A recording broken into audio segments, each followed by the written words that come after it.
look down. If you have ever crossed Australia by plane, and most people who visit it do exactly that, because the interior is enormous and the cities are all on the edges. You know what it looks like from above: red, flat, vast in a way that eventually becomes routine, a 2-hour stretch of nothing that makes you reach for your headphones and look away.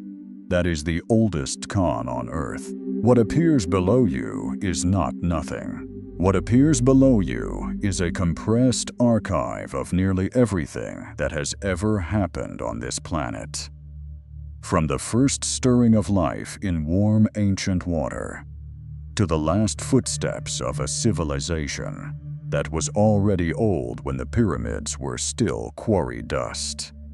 The Australian interior does not advertise itself. It does not need to. It has been sitting there, patient and red and silent, accumulating secrets for longer than most languages have words for. Tonight, we are going down into it. Not literally, though some of what we'll discuss has been reached only by people in harnesses, dangling into sinkholes with headlamps, but conceptually, chronologically, in a way that, by the end, will make you feel the ground beneath your own feet differently. There is no rush. That's the first thing to understand. What we're dealing with tonight laughs at rush. We are going to take each discovery slow, let it fully arrive before we move to the next one, and resist every urge to summarize what cannot be summarized. Some of what we're going to cover took millions of years to happen. The least we can do is give it a few good minutes, so get comfortable, put the phone down, let the day's noise begin to settle, because what Australia has buried beneath its surface is not a curiosity, not a footnote, not the kind of thing you file under interesting and forget by morning. It is a complete reordering of how long humans have been here, how long life has existed on this planet, and what the word ancient actually means when you press it hard enough to find out what it's made of. The relativity of time unlearning. What we think we know. Let's start with a reference point, a shared one. The Great Pyramid of Giza is approximately 4,500 years old. We say that with confidence. We have the records, the astronomical alignments, the carbon dates on organic material found inside the structure. 4,500 years. That is a number most as people can feel their way around. It is old enough to be staggering, recent enough to be comprehensible. The Mesopotamian city-state of Uruk, often cited as the world's first true city, emerged around 5,500 years ago. Stonehenge, that wind-swept ring of standing stones on the Salisbury Plain, was under construction roughly 5,000 years ago. These are the benchmarks we return to when we want to talk about antiquity.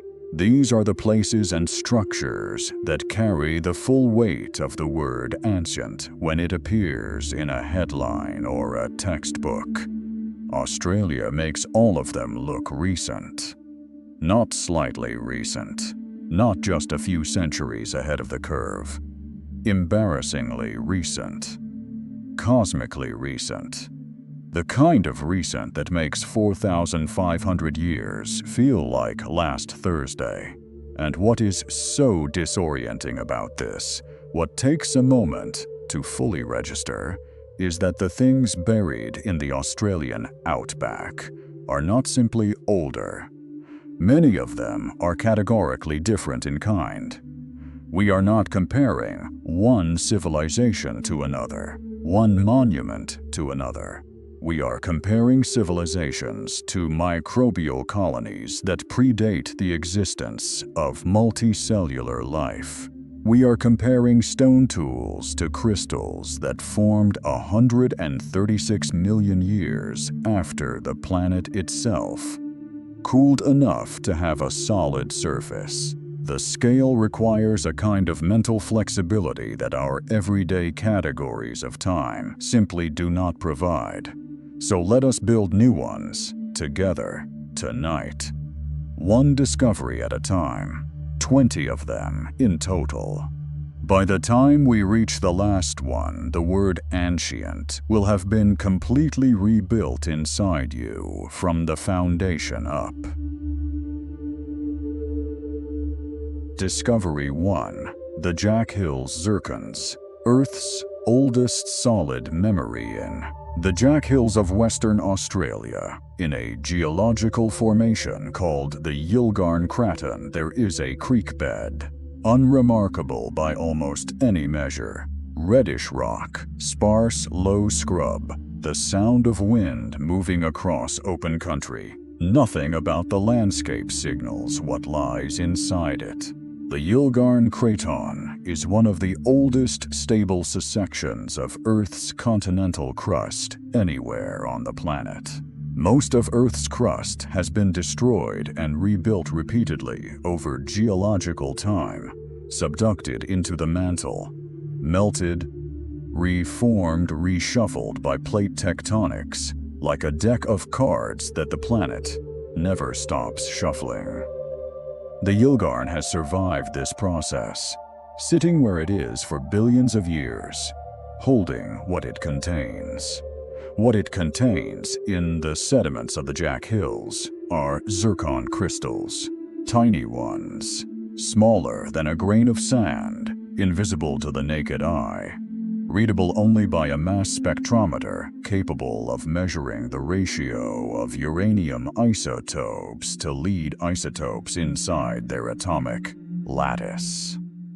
In 2001, a paper published in the journal Nature reported that some of these crystals had uranium-lead ratios, indicating an age of 4.404 billion years.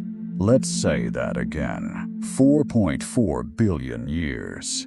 The Earth itself formed approximately 4.54 billion years ago. These crystals formed just 136 million years after the planet existed.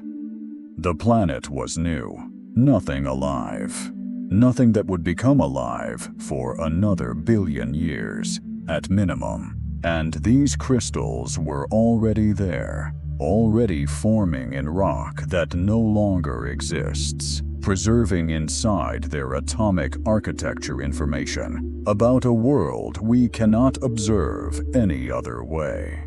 But the age is not the most important thing about the Jack Hills zircons. The most important thing is what their chemistry tells us about the early Earth. When scientists analyzed the oxygen isotope ratios in some of the oldest crystals, they found something that contradicted the prevailing model of what the planet looked like in its first several 100 million years. The old model described what is called the Hadean Eon, named for Hades, the underworld, as a hellish molten landscape, a world of volcanic chaos with no liquid water and no possibility of anything, resembling the chemistry that leads to life. The Jack Hills zircons say otherwise. The oxygen ratios inside them indicate the presence of liquid water at the surface of the Earth at the time those crystals formed.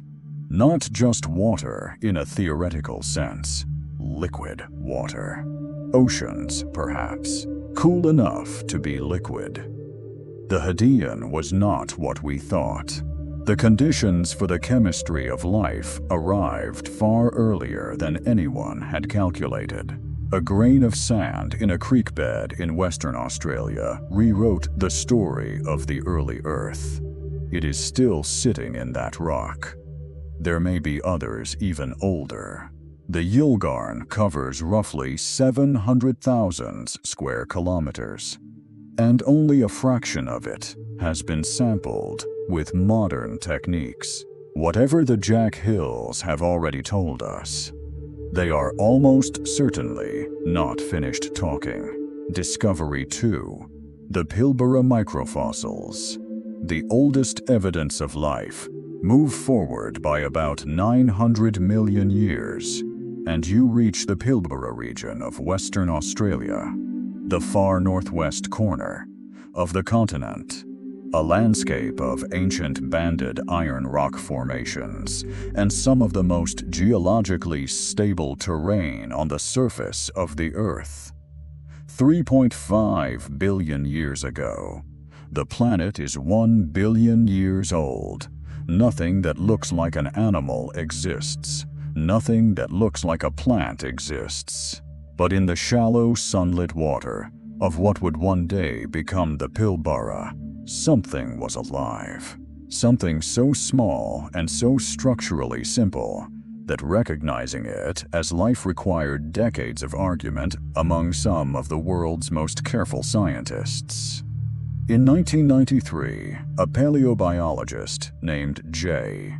William Schopf of UCLA published a paper describing microstructures he had found in thin sections of Pilbara schirt, a type of ancient silicified rock that formed in those shallow ancient waters. Examined under a microscope, the structures looked unmistakably like cells. Cells arranged in filaments, some of them apparently caught in various stages of division, preserved in stone for 3.5 billion years, as if they had simply closed their eyes and waited. Schopf identified them as cyanobacteria, among the simplest organisms on Earth, single-celled, capable of photosynthesis, and ancient beyond any scale that biological intuition provides. If the identification was correct, these were the oldest confirmed remains of living organisms on the planet. The scientific community did not immediately unify around this conclusion. In 2002, Martin Brazier and colleagues at Oxford published a competing analysis suggesting that some of the structures might have inorganic origins that chemistry rather than biology could explain. The shapes. The debate has continued in careful technical language in peer-reviewed journals ever since, the way the best scientific arguments do. Slowly, meticulously, with each side sharpening its methods. But subsequent studies, including a comprehensive 2018 reanalysis, using techniques unavailable to either Schopf or Brazier in the 1990s, largely supported the biological interpretation for at least some of the structures. Which means that in the red rock country of the Pilbara, there is physical evidence, actual material, preserved in actual stone, of organisms that were alive when our planet was 1 billion years old. They are still there. The Pilbara rock platform, the Pilbara Craton, is one of the most geologically stable formations on Earth. It has not been subducted. It has not been melted. It has sat there, patient and enormous, holding what it contains across 3.5 billion years of geological history. When astrobiologists want to understand what preserved evidence of ancient life might look like on Mars, on Europa, anywhere else in the solar system, they come to the Pilbara. Not because Australia is convenient, because this is where the record survived. Discovery 3. Stromatolites of Marble Bar. The architecture of early life still in the Pilbara, slightly older in some formations, slightly younger in others, depending on where exactly you are. Sampling. There are structures called stromatolites. From a distance, they look like rounded rocks. Lumpy, layered, unremarkable. You could walk past them without registering anything unusual, but the layers inside them are not geological. They are biological. They are the accumulated work of communities of microorganisms, typically cyanobacteria, that trap and bind sediment as they grow, building up millimeter by millimeter, layer upon layer, over time, frames that are difficult to hold in mind. The fossilized stromatolites of the Pilbara date to 3.48 billion years ago, making them the oldest definitive biosignatures on Earth. Not just evidence that something once lived here, but evidence that something once built here. That life, even at this extraordinary remove, was already organized enough to produce structures, not tools, not architecture in any sense we would recognize, but accumulations, patterns, geometry that repeated and grew across spans of time that make every human civilization look like a momentary flicker. What makes this more than a geological footnote is the living comparison that still exists just down the coast. In Shark Bay, further south along the Western Australian coastline, stromatolites are still actively growing today, alive and building, the same as they have been building for 3.5 billion years, in water so hypersaline that most other organisms cannot tolerate it, which is precisely why they have survived here while every other ecosystem on the planet evolved past them and left them behind. Looking at the Shark Bay stromatolites is like looking at a living window into the Archean Earth, and looking at the Pilbara fossils is like standing on the other side of that window.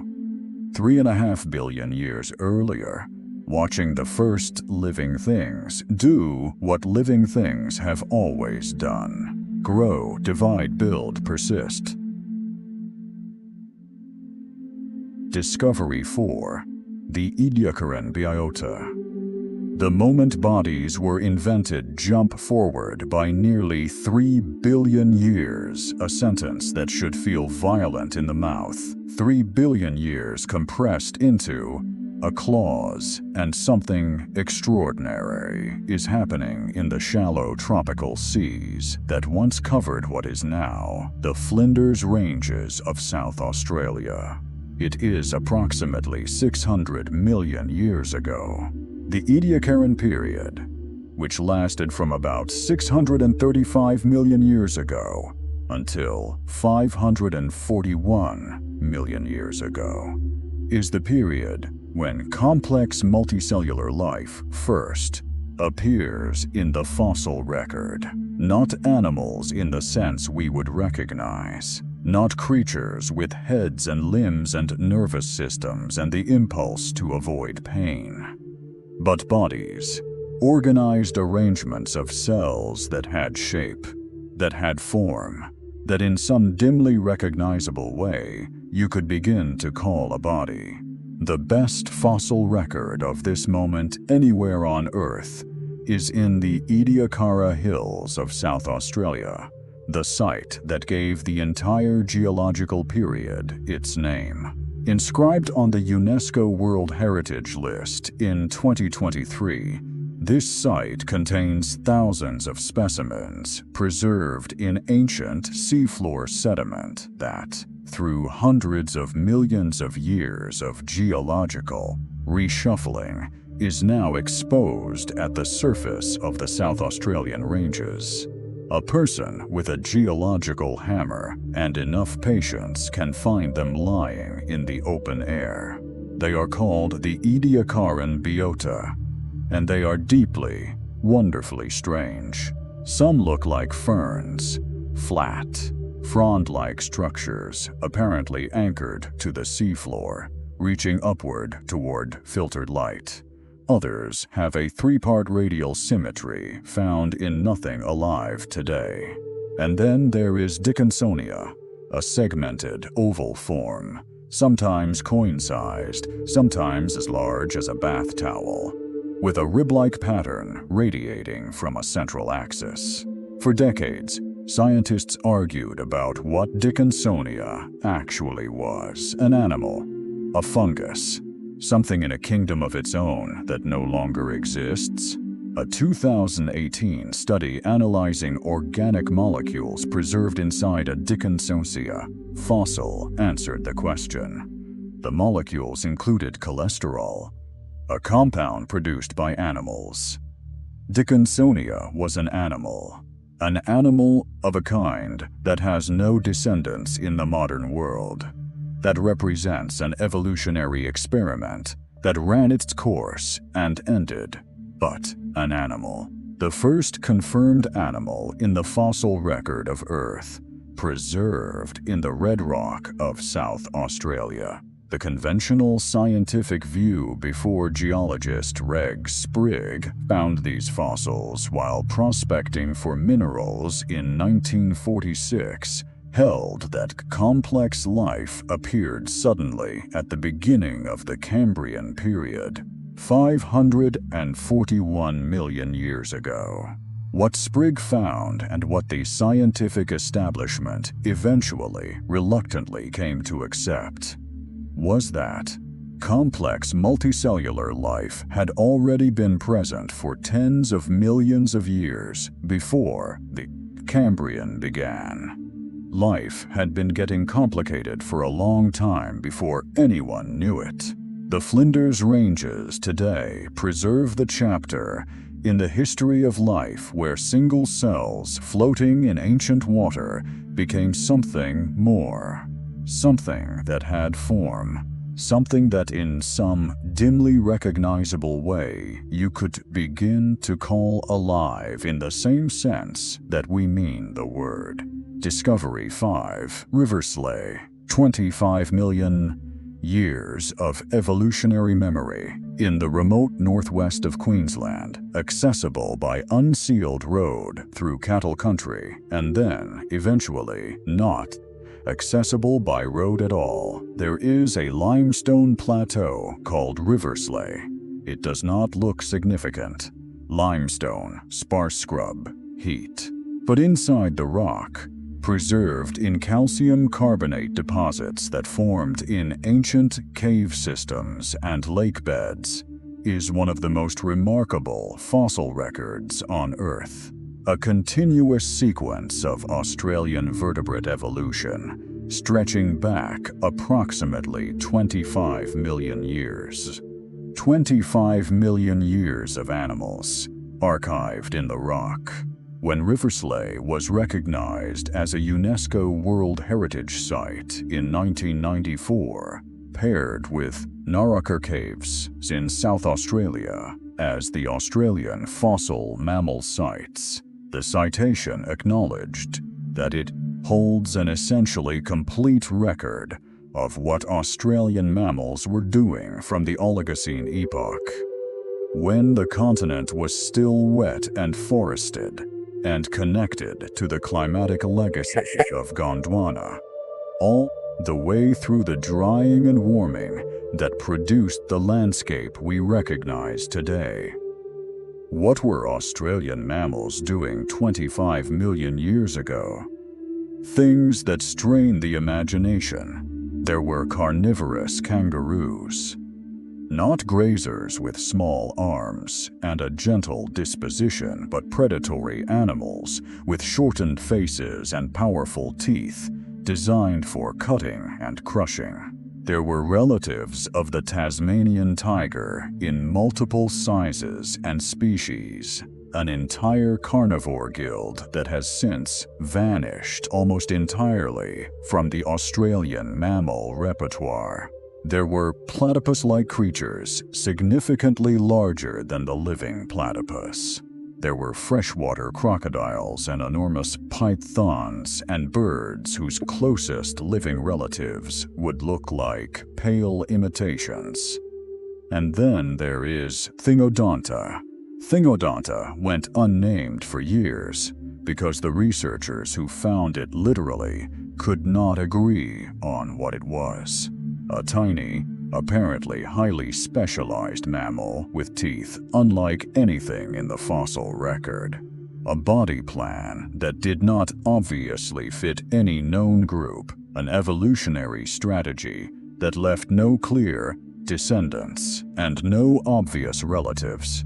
It was eventually identified as the only known member of a new family of marsupials, previously unknown to science, that lived in the Riversley rainforest 15 million years ago and then, apparently, simply ceased to be. Most of the Riversley fossil material is still inside the rock. The limestone matrix is dissolved using dilute acetic acid, which slowly eats the calcium carbonate while leaving the bone intact. A fist-sized block of limestone might be processed in a laboratory for months before everything inside it has been recovered. The Riversley beds cover a vast area.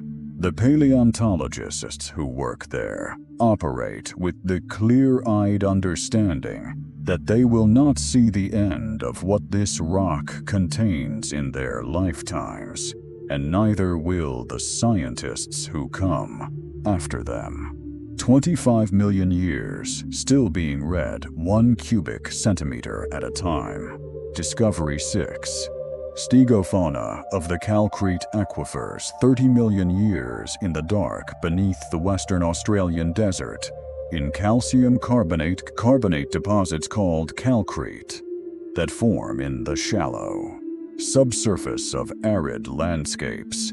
Something unexpected has been living in the dark, beginning in the 1990s and continuing through the early 2000s. Researchers sampling groundwater from agricultural bores in the region began to find animals. Not familiar ones, not surface species that had found their way underground. Animals with no eyes because there is nothing to see, no pigmentation because there is no light to absorb or reflect.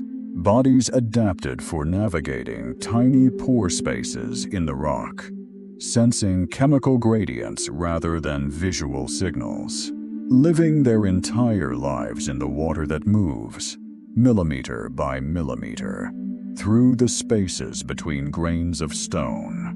These are called stegofauna.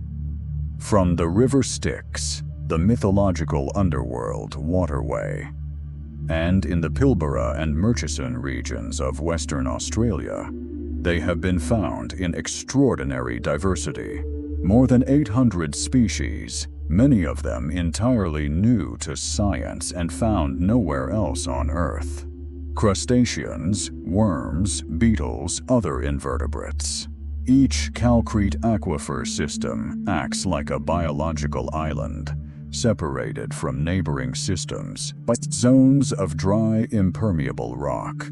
Each island has its own population of stegofauna, descended from surface ancestors that colonized the groundwater millions of years ago and have been evolving in isolation ever since. The genetic divergence between populations in neighboring calcrete systems is consistent with isolation periods of at least 30 million years. 30 million years ago, the surface of Australia that their ancestors inhabited was a different world, wetter, forested. Still connected to Antarctica by the land bridge that would not fully separate for another 15 million years. The Australia that produced them no longer exists. The Australia above them now would be unrecognizable to any organism that knew the old one. But in the dark, in the ancient water, in the thin films that move through pores in the rock at a rate that would require thousands of years to travel a single kilometer. Their descendants are still there, living, breeding, evolving, completely unaware of the red desert that has formed above them in their absence. They are not fossils. This is the important thing. They are not preserved specimens in a museum case.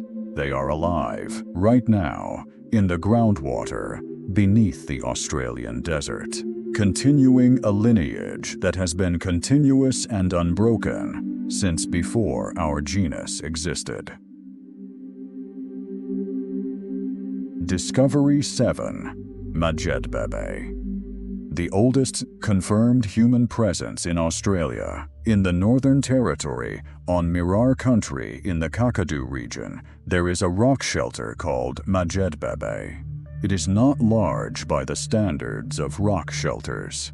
It is a shallow overhang in a sandstone escarpment that would have provided some protection from the rain, some shade from the heat, a place to set down your tools and process a meal without standing, exposed in the open. In 2017, a team led by Chris Clarkson of the University of Queensland published a paper in Nature that changed the known human timeline for Australia, and with it, a significant piece of human evolutionary history globally, using optically stimulated luminescence dating on approximately 28 quartz samples taken from different depths within the excavation. The team produced ages for the lowest layers of the shelter, layers containing stone tools, ground ochre, evidence of food processing, of approximately 65,000 years before the present. 65,000 years. The previously accepted figure for human arrival in Australia was somewhere between 40,000 and 45,000 years ago. That number appeared in textbooks. It was well supported. It seemed settled. The Majed-Bebe results pushed it back by at least 18,000 years, reconfiguring not just Australian prehistory, but the larger story of how and when modern humans spread out of Africa and across the planet. What does 65,000 years mean in practice? It means the first Australians arrived during the last glacial period, when sea levels were lower than today, but not at their minimum, even accounting for the exposed continental shelf that lower seas would have revealed. The journey from Southeast Asia to the continent of Sahul, the combined landmass of Australia and New Guinea, required open water crossings of at least 70 to 90 kilometers. Not wading through a shallow passage, not following a land bridge, open ocean. Out of sight of land. Deliberate navigation. The first Australians were seafarers. They had watercraft capable of carrying groups of people. They made decisions about when and where to cross. They survived the crossing, and when they arrived, they stepped onto a continent that contained animals unlike anything in their experience.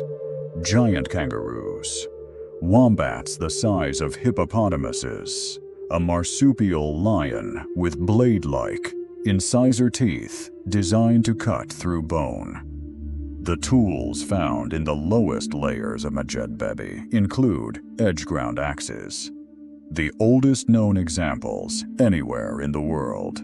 The practice of grinding stone to produce a sharpened edge rather than simply flaking it was long thought to have developed independently in different parts of the world at much later dates.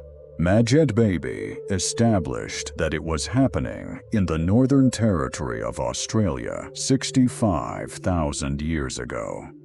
The grinding stones found in the same layers carried the chemical signatures of plant starches. People were processing grass seeds, tubers, roots, selecting specific plants, preparing them with specific tools for specific purposes. This is not the behavior of people simply surviving. This is cuisine. This is food culture.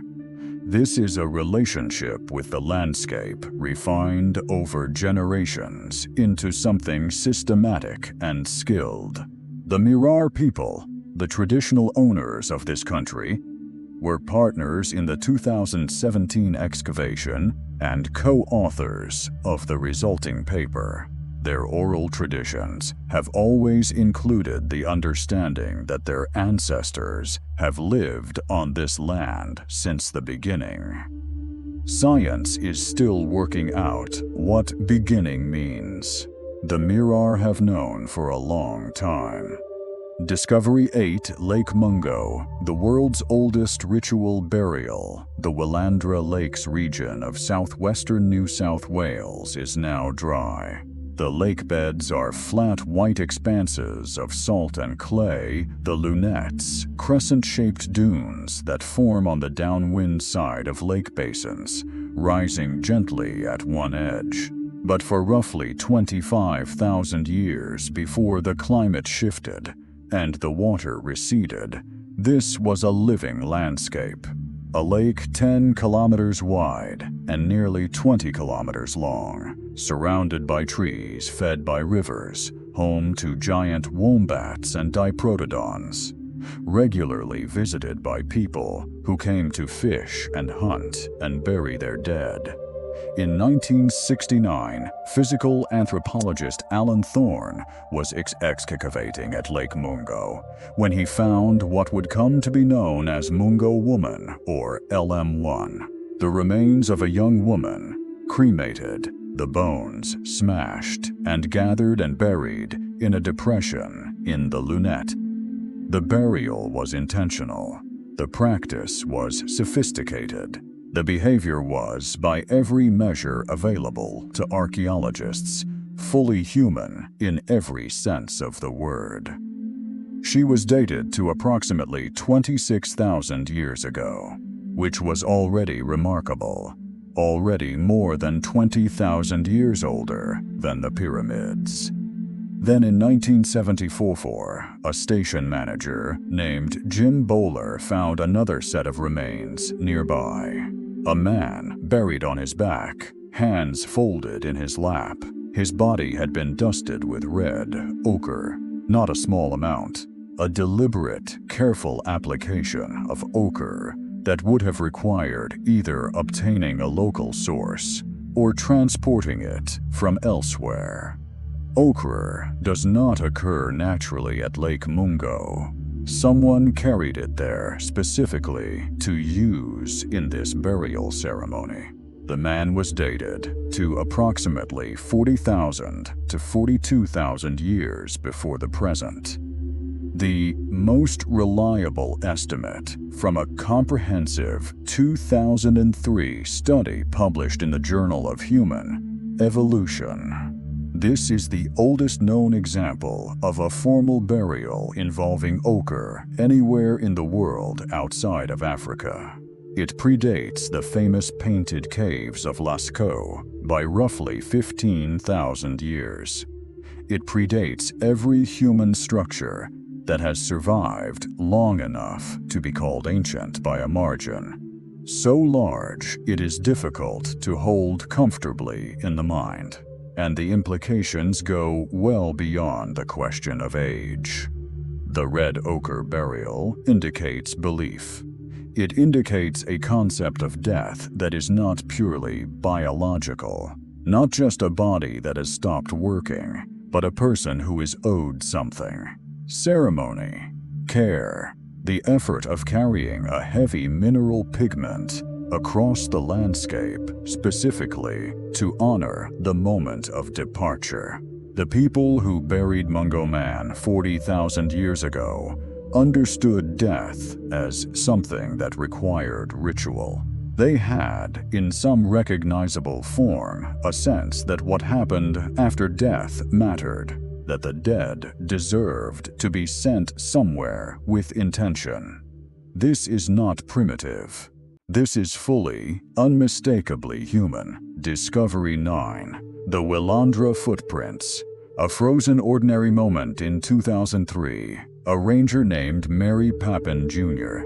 was walking across a clay pan near Lake Mungo after a period of unusually heavy rainfall when she noticed something in the exposed sediment. Shapes, depressions that looked like they had been made by something pressing into wet mud. She called others. Researchers were contacted. What they found, over weeks of careful documentation, was not what anyone had been expecting to find there. 457 individual footprints, made by at least 23 different people, ranging in size from small children to adults. They had been pressed into the mud of a lakeshore, approximately 19,000 to 23,000 years ago, when the lake was still full of water, and the clay was still soft enough to take an impression. The mud had dried. Sediment had accumulated on top of it, centimeter by centimeter across 20 millennia, until the right amount of rain at the right moment removed the thin upper layer and revealed what was underneath. The footprints are the largest collection of ancient human footprints in the world. And what they capture is not a monument, not a burial, not a tool, or a mine, or a work of art. They capture a moment, an ordinary moment. People walking on a wet lakeshore on a day that felt to them like any other day. Some were moving slowly, some were running.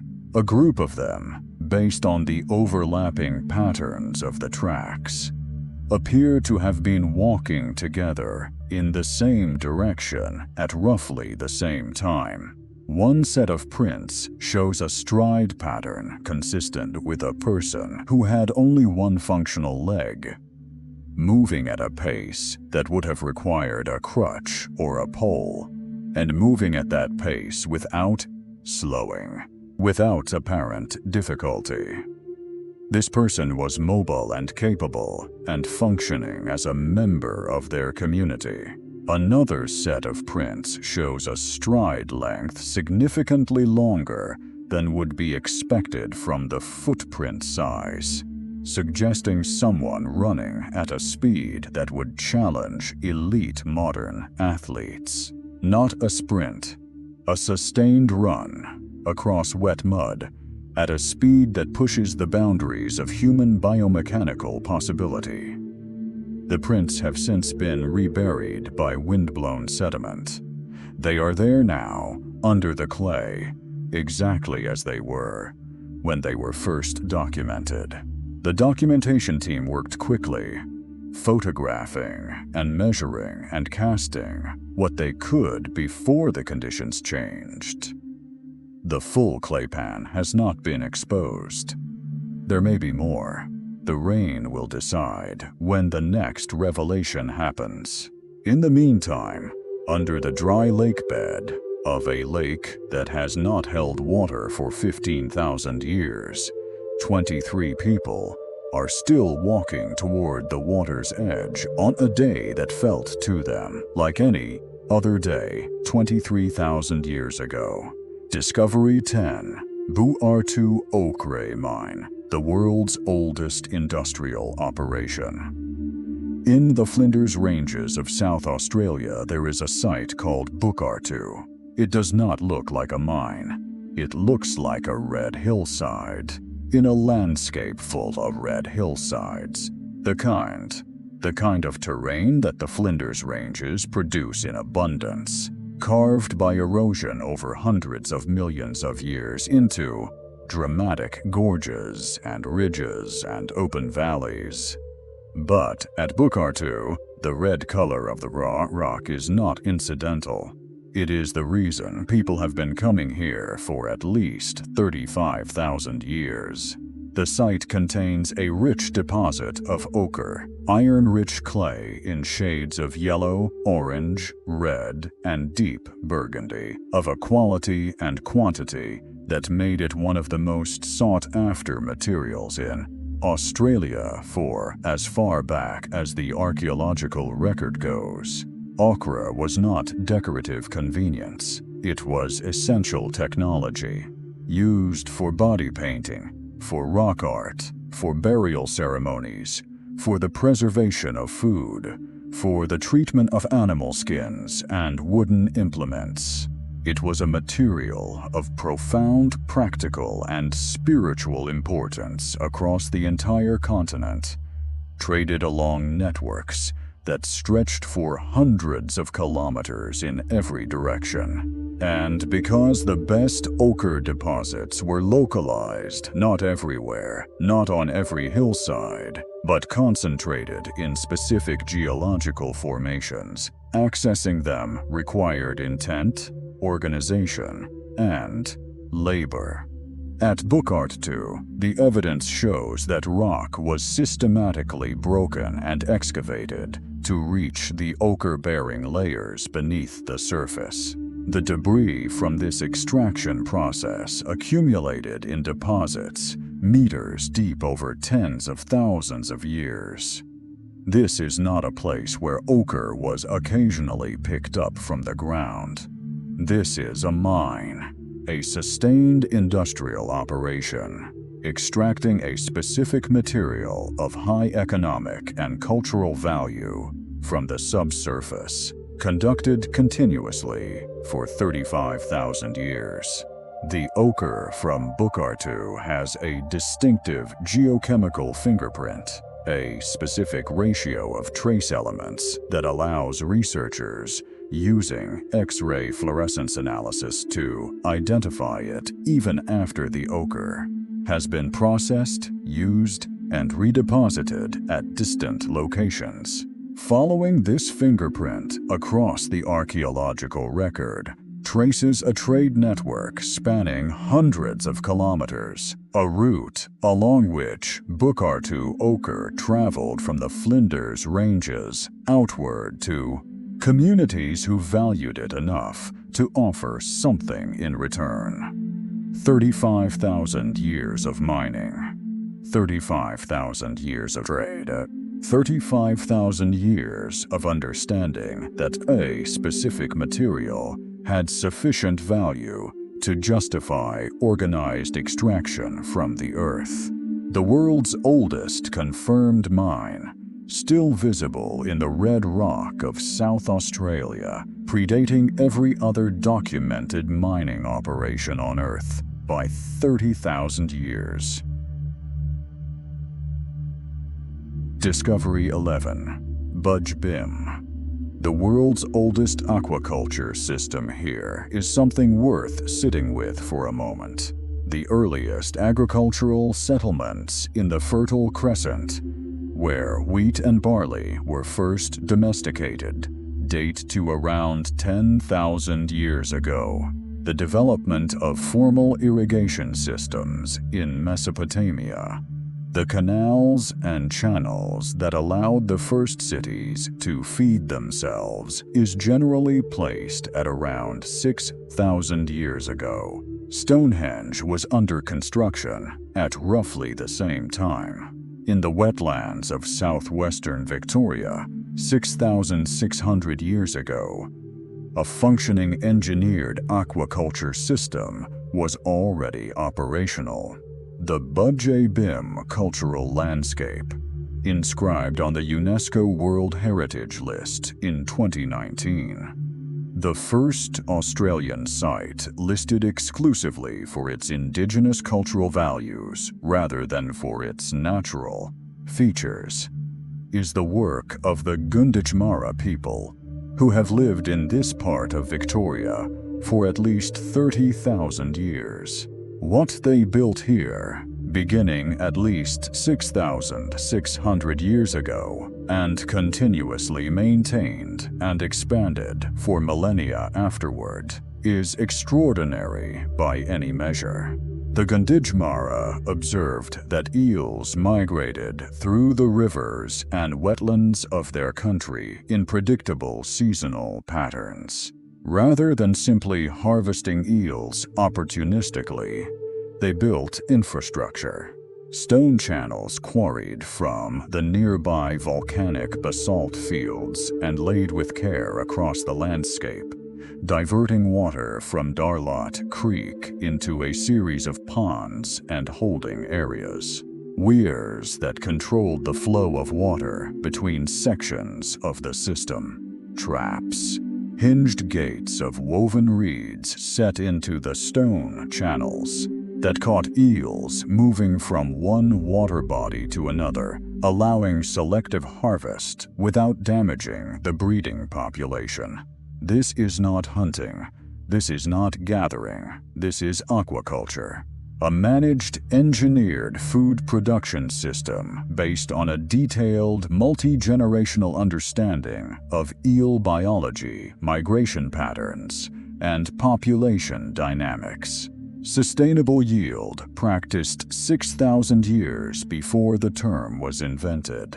The Gunditjmara smoked and dried eels for preservation and for trade, sending them along networks that connected communities across hundreds of kilometers.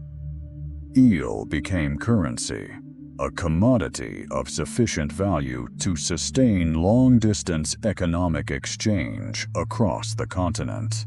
The Sumerians of Mesopotamia were developing writing around the same time this system was fully operational.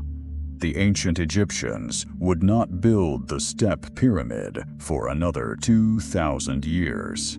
And in the wetlands of Victoria, stone channels and eel traps were already running a functional food production enterprise.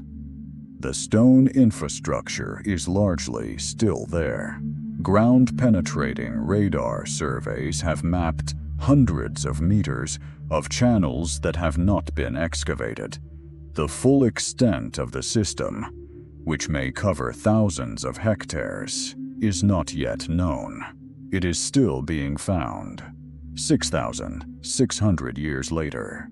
Discovery 12. Murujuga petroglyphs, 1 million engravings, 50,000 years on the Burrup Peninsula of northwestern Western Australia, known to the Nengarluma, Yabarara, Mardudunera, and Wanggutu peoples as Murujuga. There are rocks covered in engravings. Not some rocks, not a notable cluster. The rocks are covered.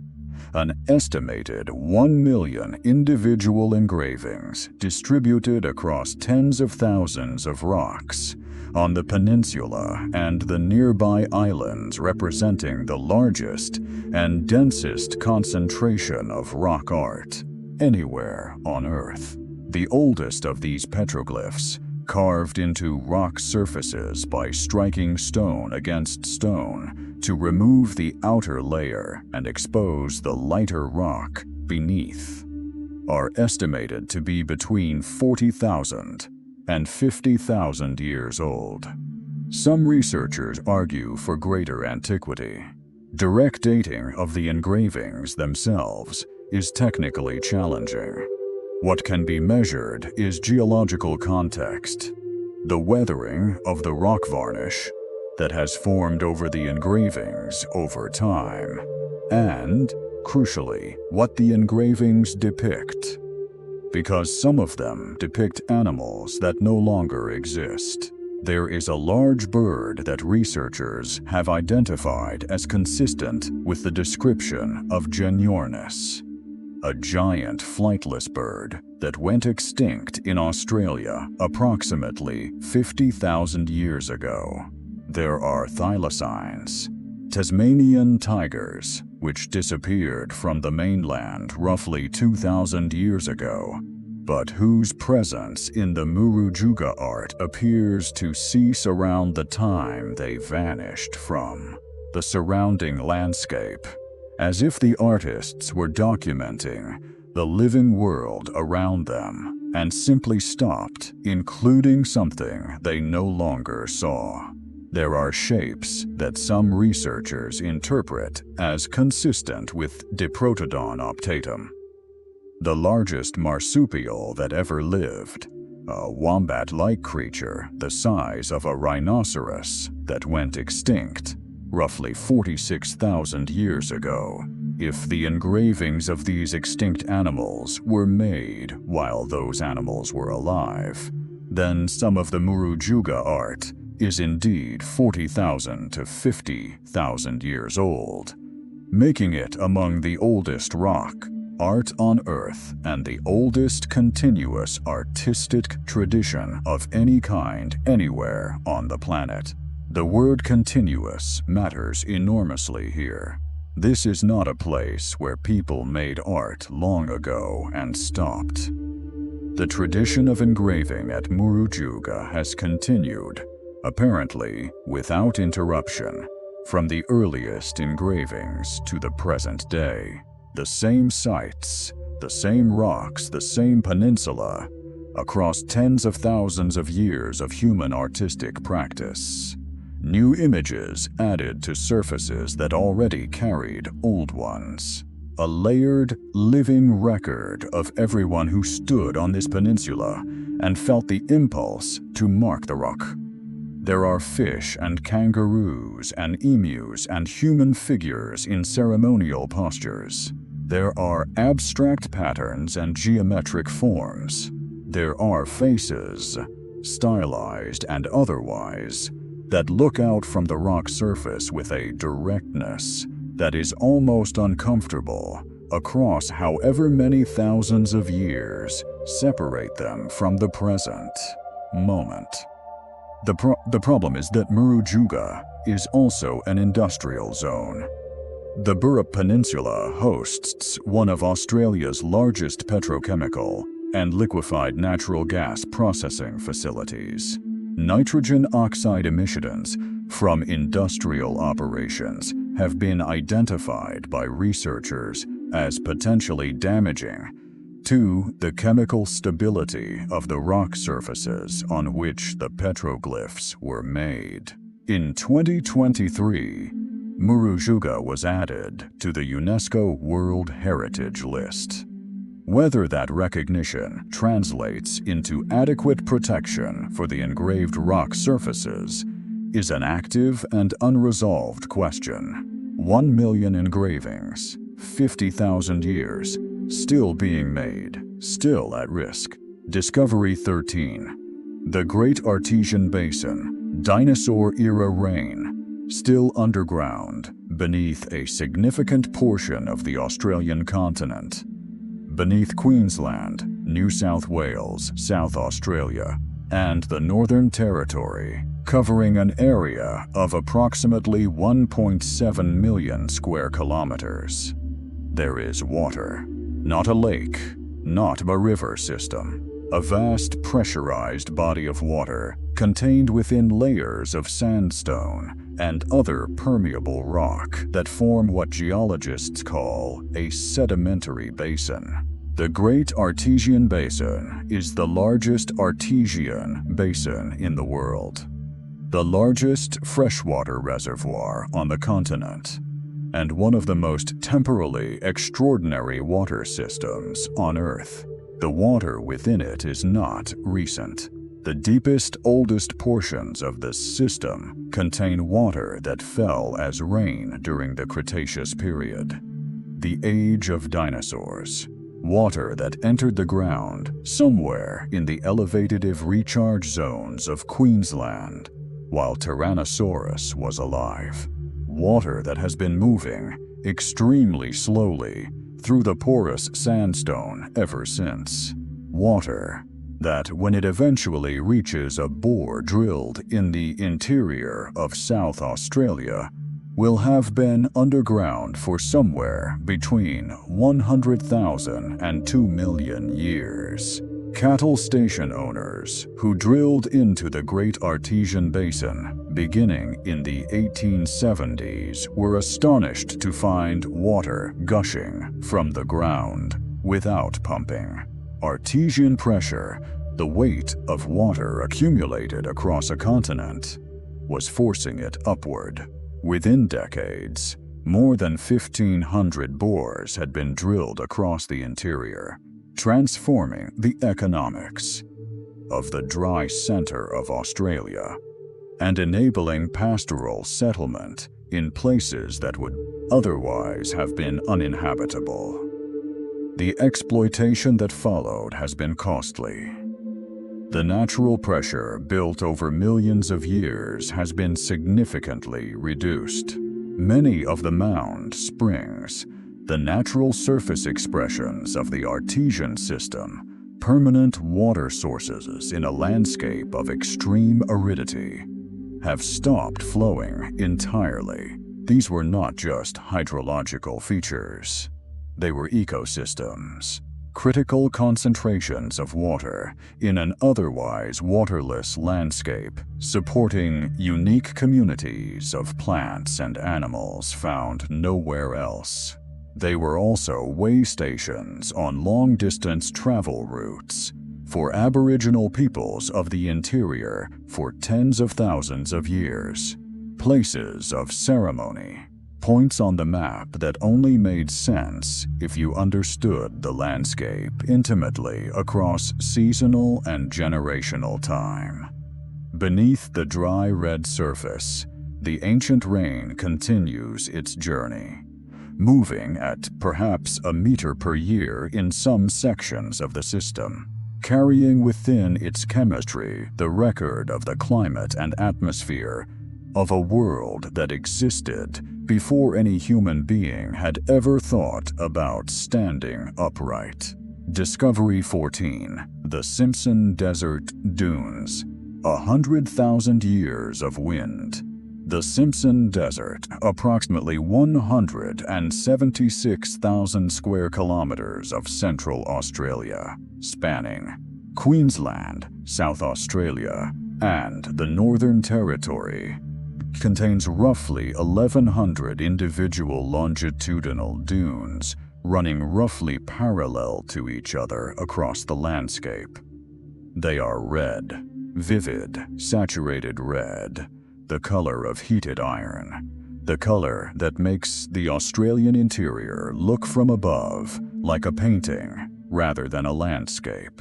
The color comes from a thin coating of iron oxide on the surface of each individual sand grain, a coating that builds up slowly through chemical weathering over time. The thicker the coating, the older the sand, the deeper the red. The color of the Simpson Desert Dunes is, in a direct and literal sense, an expression of their age. In their current form, the dunes have been accumulating and being reworked by wind for approximately 10,000 to 15,000 years. But they are not static. They are alive in the way that geologists use that word. Moving, growing, changing shape in response to the dominant wind patterns. Each dune migrating slowly across the landscape, at a rate imperceptible in a single lifetime, but significant across thousands of years. And beneath the active surface layer, there is older material.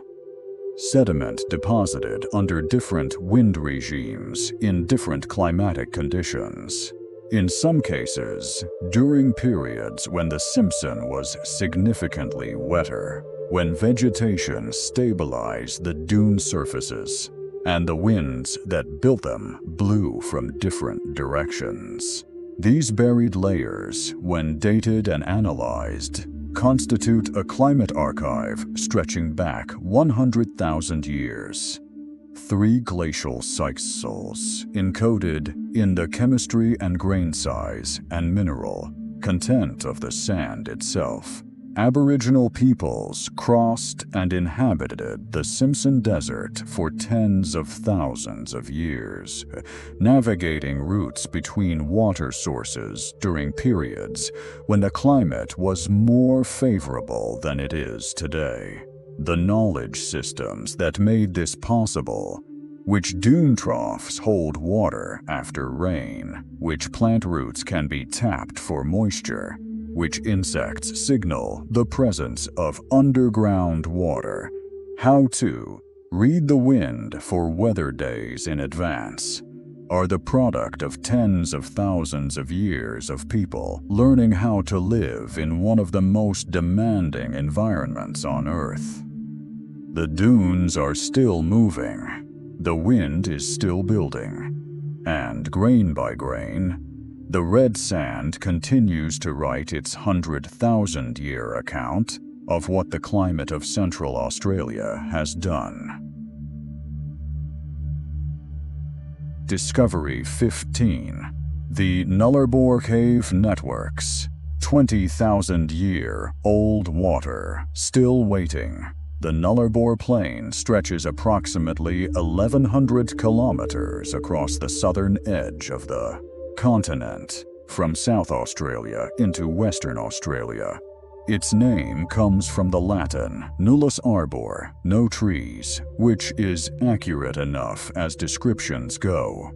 The surface is flat, essentially featureless, scrubby and dry and vast. But beneath the flat surface, the limestone is riddled with caves. The Nullarbor cave systems are among the largest and least explored cave environments in the world. Cocklebiddy Cave contains an underground lake stretching for more than 6 kilometers, explored only by cave divers, working in complete darkness, in water so cold and in conditions so remote that mounting any expedition requires months of planning. Murawinjini Cave has passages extending for kilometers in multiple directions. There are caves in the Nullarbor whose full extent has never been mapped, because no one has yet been able to reach far enough inside them to find all the walls. Inside those caves, two things have accumulated over time: bones and water. The bones tell the story of animals falling into what amounted to geological pitfall traps. Limestone openings in the surface that led into darkness below. Diprotodon optatum, the giant wombat-like marsupial, is represented here by complete and partial skeletons. So is the marsupial lion, Thylacoleo carnifex. So are species that are still living today, preserved alongside their extinct relatives in the same cave floors. A record of the transition from megafaunal Australia to the diminished landscape we know. Some chambers contain skeletal material in position, suggesting the animals died relatively quickly from the fall, lying on the cave floor in attitudes that, after 500,000 years, are almost peaceful. The material in some sections has been sealed under conservation protocols. It will not be disturbed until analytical techniques improve sufficiently to extract maximum information from the deposit. The scientists who made that decision understood that they were making it on behalf of researchers who are not yet born. The water is a different kind of ancient. The groundwater in the deep Nullarbor cave systems carries isotopic signatures, ratios of oxygen and hydrogen isotopes that change with temperature, and precipitation patterns that identify when the water entered the system. Some of the water in the deep passages entered during the last glacial maximum, more than 20,000 years ago, when the global climate was fundamentally different and the Australian interior received precipitation in patterns that no longer occur. This water is not renewable on any human timescale. It is a finite reservoir that accumulated over thousands of years of climatic conditions that have since ended. Cave divers in the deep Nuller bore systems encounter it in the darkness, perfectly still, perfectly clear. 20,000 years old, cold and silent and waiting, far below a surface where summer temperatures reach 45 degrees Celsius. 20,000 years in the dark, still there, untouched. Discovery 16, the drowned coastlines of Sahul, an archaeology under the sea. At the peak of the last glacial maximum, approximately 20,000 years ago, global sea levels were around 120 meters lower than they are today. The water that now fills the oceans was at that time locked in ice sheets covering much of the northern hemisphere.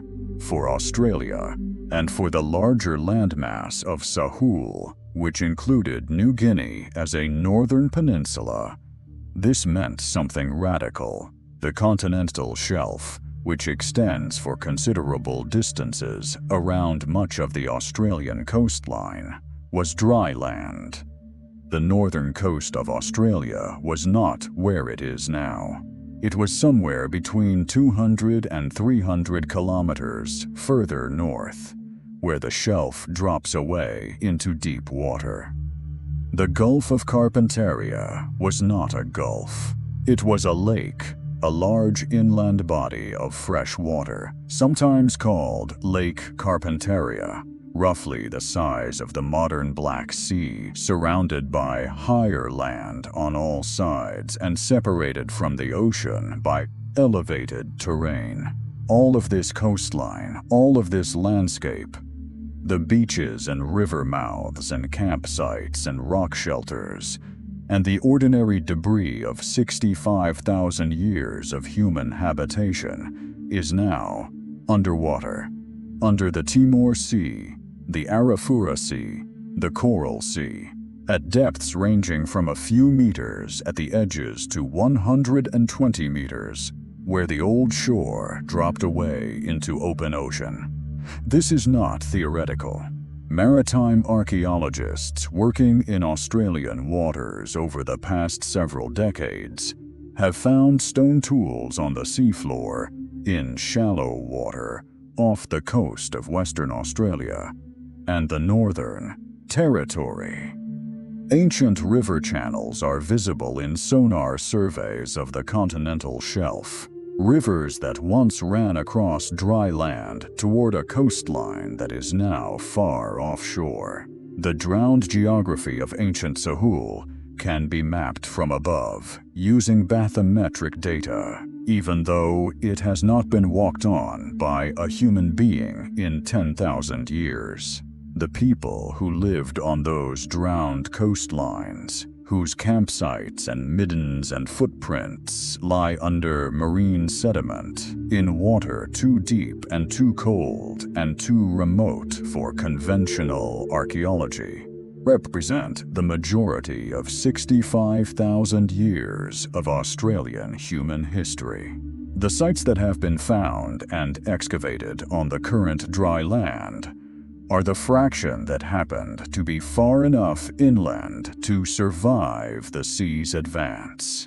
The technology and resources required to conduct systematic archaeological investigation at 50 or 100 meters depth in open ocean are significant. Very little of this seafloor has been examined. The amount of human history lying beneath the waters of the Australian continental shelf preserved under marine sediment is beyond current ability to quantify. It is there. It is old. The sea has been covering it for longer than any human civilization has existed. Discovery 17. Wolf Creek and Goss's Bluff. When the sky hit the earth. In the Great Sandy Desert of Western Australia, just south of the Kimberley, there is a hole in the ground that is nearly perfectly circular. Wolf Creek Crater, known to the Jaru people as Kandamalal, is 875 meters in diameter. Its rim rises approximately 25 meters above the surrounding desert floor. From the air, it is unmistakable. A precise ring of red rock with a white salt flat inside, as geometrically exact as anything the landscape produces, surrounded by the flat desert, stretching to every horizon. It was formed approximately 300,000 years ago when a nickel-iron meteorite estimated at 50,000 tons struck the surface at roughly 15 kilometers per second. The energy released by the impact was equivalent to several nuclear weapons detonating simultaneously. Everything within a radius of several kilometers of the point of impact was either vaporized or hurled outward. The crater is what remained when the energy had dissipated. 300,000 years. The impact predates the arrival of humans in Australia. And yet, the Jaru people have oral traditions about Kandamalal that describe its creation in terms that evoke a celestial event, a being falling from the sky in the time of the dreaming. How do you maintain a tradition about a 300,000-year-old event? The most compelling answer is that you don't need to. You maintain a tradition about the landscape feature itself, this dramatic, geometrically precise hole in the earth. And the tradition accumulates story and meaning around what is obviously, unmistakably, something that happened from above. The interior of the crater has never been fully excavated. The salt flat that fills the crater floor sits above sediments that have been accumulating in the sealed basin since the impact. These sediments are an undisturbed climate archive spanning 300,000 years, 3 glacial cycles, preserved within the rim of the crater, like a natural vault. Pollen in the sediment can be analyzed to reconstruct vegetation history. The most recent layer contains pollen from plants introduced by European colonists in the 19th century. The oldest accessible layer is older than the oldest modern humans outside of Africa.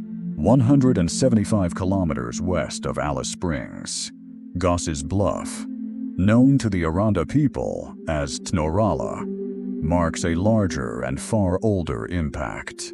The original crater was approximately 22 kilometers in diameter.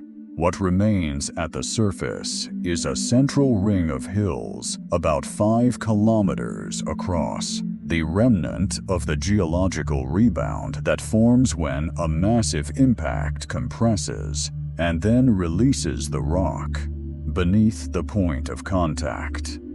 The impact occurred approximately 142 million years ago. Dinosaurs were alive. The landmass we call Australia was part of Gondwana. Everything that has happened since.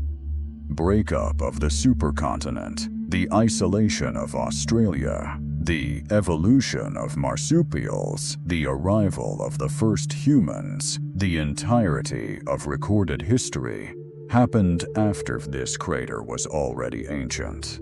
The Aranda tradition describes a celestial being falling to Earth at Tnorala.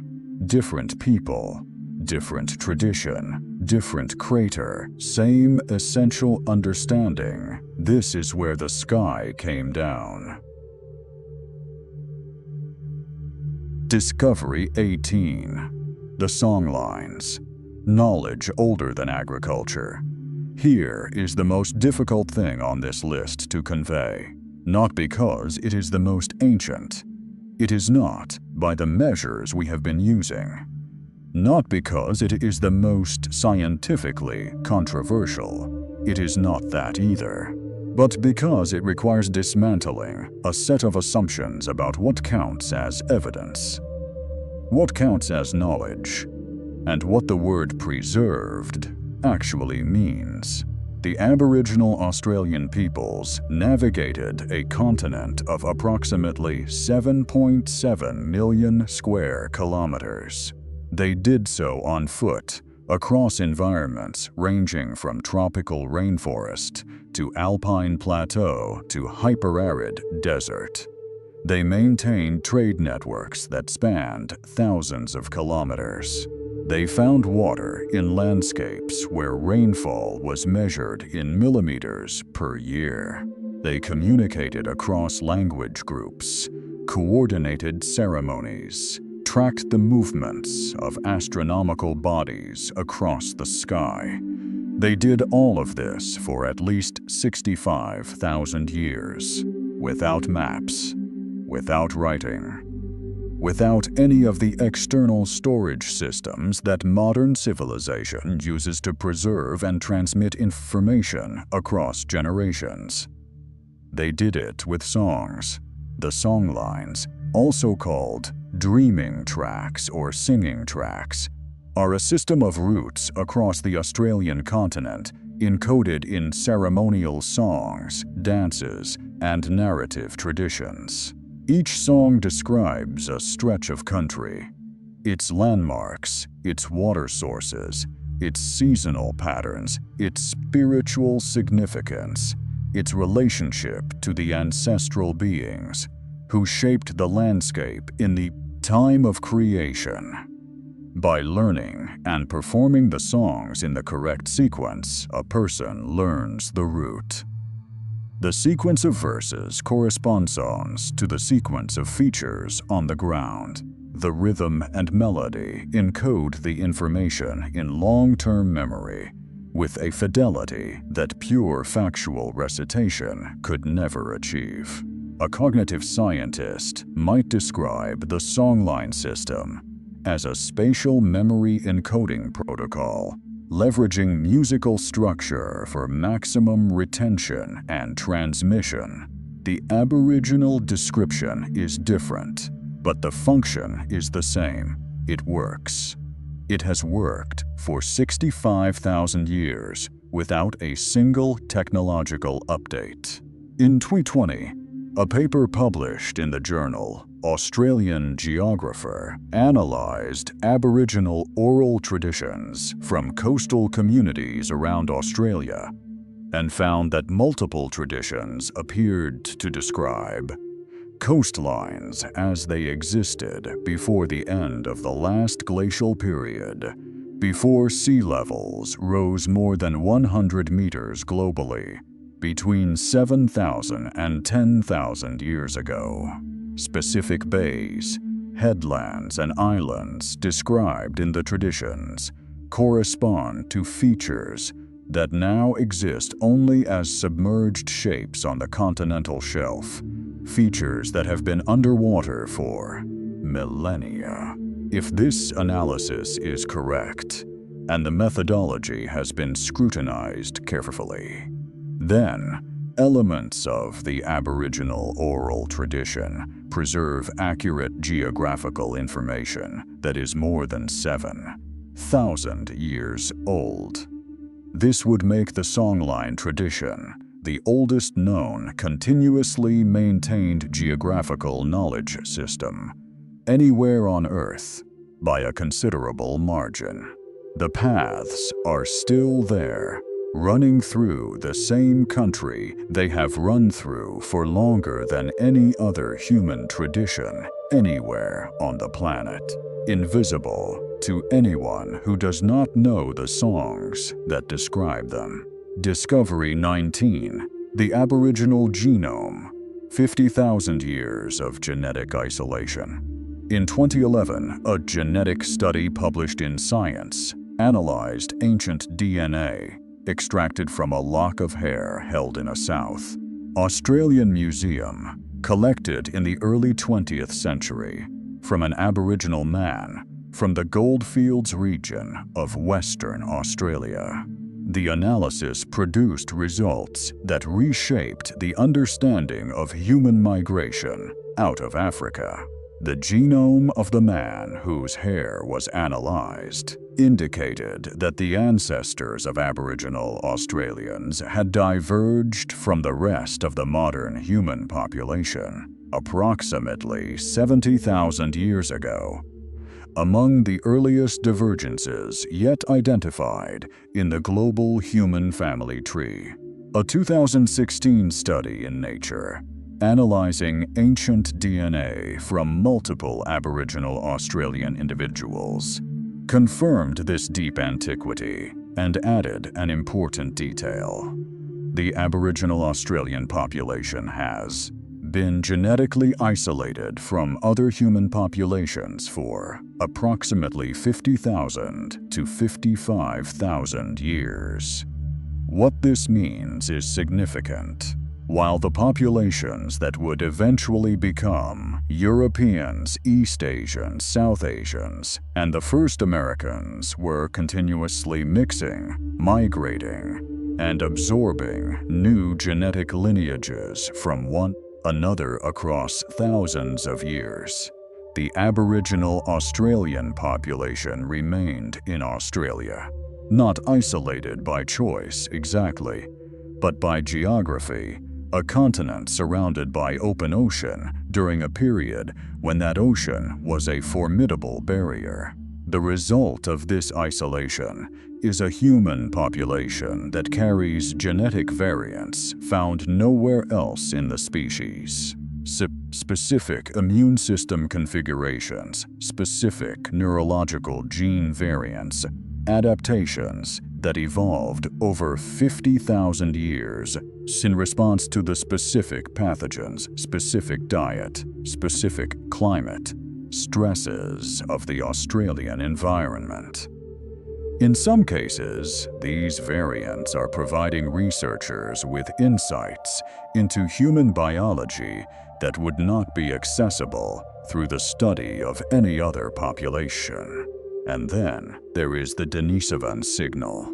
The genomes of Aboriginal Australians contain a small but measurable percentage of DNA from a population of archaic humans, distinct from Neanderthals, known from fragmentary fossils found in a Siberian cave called Denisovans.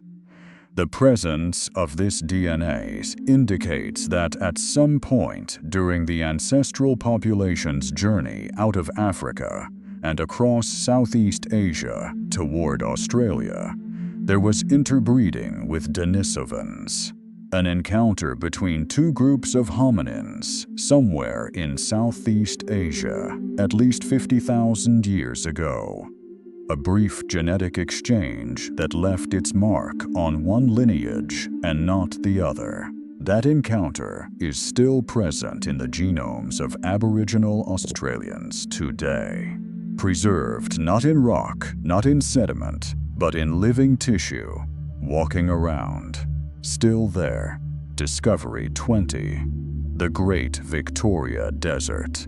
Traditional knowledge, walking into the modern world. This one is deliberately the most recent on the list, not because it is less ancient. The knowledge systems involved are the accumulated product of tens of thousands of years, but because it is a reminder that the ancient is not always buried. The Great Victoria Desert stretches approximately 700 kilometers from north to south and 800 kilometers from east to west across South Australia and Western Australia. It is the largest desert in Australia, among the most remote and least accessible. In the 1970s, during surveys connected to rocket testing at the Woomera Range, researchers encountered Aboriginal communities that had had no sustained contact with wider Australian society. People who had been living in the desert, according to traditional patterns, for their entire lives. maintaining cultural practices and knowledge systems that had not been substantially modified by colonial contact. The knowledge these communities carried about the desert environment was, in the most literal sense, the accumulated product of tens of thousands of years of observation and refinement. The botanical knowledge alone, an understanding of which plants in an apparently barren landscape provided food, water, medicine, and material for tools, was of a depth and specificity that astonished every researcher who encountered it. The people of the Western Desert knew where water could be found after rain by reading the behavior of specific insects. They knew which plant roots, when pounded and soaked, yielded moisture in drought conditions. They knew the locations of native wells, not natural springs, but constructed features, places where previous generations had deepened a natural depression or lined a seepage point with stones to increase water collection, that were invisible to an untrained observer, but known and maintained across generations. All of this encoded, not in writing, not in maps, but in oral tradition, in practice, in direct experience of the land, transmitted from parent to child, to grandchild across a chain of human lives so long it disappears into deep time. The last known instance of an Aboriginal community from the Western Desert making first contact with the wider Australian society occurred in 1984, when a group of 9 people emerged from the Gibson Desert in Western Australia. They had been living entirely traditionally until that moment, maintaining the full cultural and knowledge system of their people. There may be individuals, very small groups, who have chosen to maintain that separation and who have not been encountered. This is not confirmed, but the fact that it was possible as recently as 1984 is important. The ancient is not only buried, in some cases, it is still walking. The desert holds it still. Climax. Everything that has not yet been found. We have covered 20 things. But the more important truth, the one that sits underneath everything we have discussed tonight, is this. What has been found is a fraction of what is there. The Australian continental shelf, submerged under up to 120 meters of ocean since the end of the last ice age, contains an archaeological record of the first Australians that has barely been examined. The campsites, hearths, stone tools, and middens of people who lived on a coastline that the sea has since reclaimed are lying under marine sediment, preserved by cold water and the absence of disturbance. The technology to access and excavate this material exists. The systematic resources to do it have not been committed. The Nullarbor systems have passages that have never been entered by a human being. The bones in their sealed chambers have not been catalogued. The rock art of the Kimberley region is still being found by researchers working with traditional owners. Some sites formally documented decades ago and not revisited since. Some sites never formally documented at all. The sediment beneath the dry lake beds of the Willandra Lakes system, former water bodies that dried as the climate shifted at the end of the last glacial maximum, contains human artifacts and skeletal material lying undisturbed in the positions they were deposited in. The footprints of Lake Mungo, exposed by one rainfall event, and then reburied by wind-blown sediment, are waiting for the next erosion that reveals them again. There may be more footprint surfaces. There may be burials. There may be material no researcher has yet encountered. And through all of it, through the microfossils and the zircon crystals and the ochre mines and the song lines and the drowned coastlines and the eyes of the dark stygofauna in their ancient calcrete, water, the Aboriginal Australians themselves have been present, not as passive observers of geological processes they happen to live among, as active participants, managing their country, building infrastructure, recording their world in art and song and ceremony, maintaining knowledge of a landscape across a span of time that no other human civilization has approached.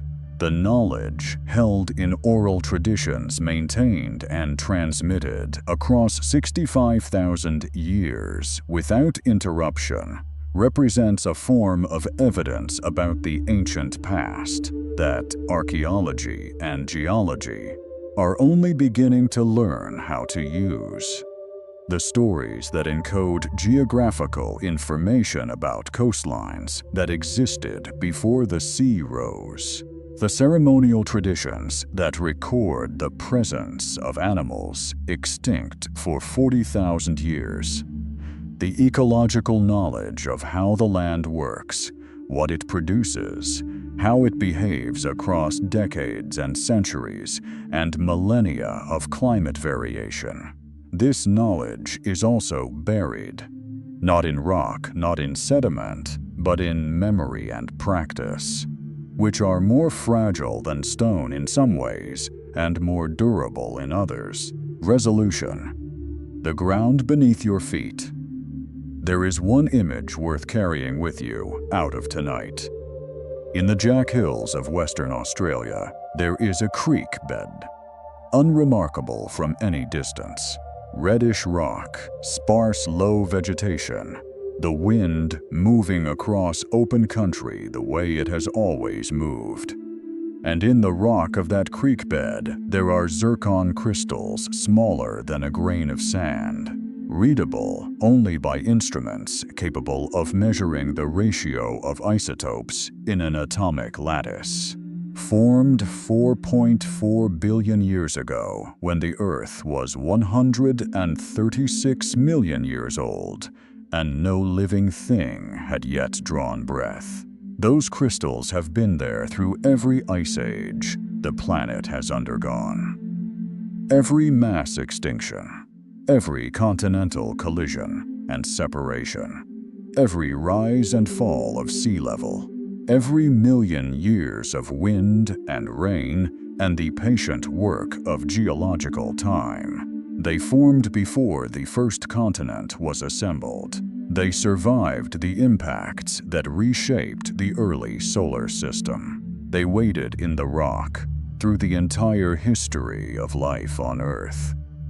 Through the first cell and the first complex body, and the first animal, and the first human, and the first tool, and the first ceremony, and the first song that described a path across a landscape that no longer quite exists.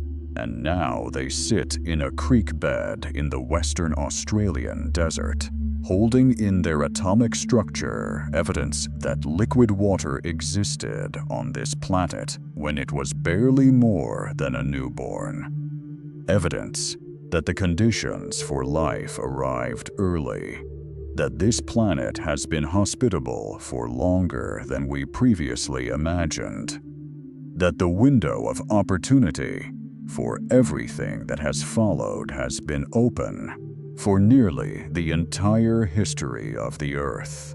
The Australian outback looks empty from the window of a plane. It looks ancient in the way all deserts look ancient, bare and windswept and indifferent to the specific concerns of the present moment. But it is ancient in a way that almost nothing else on Earth is ancient.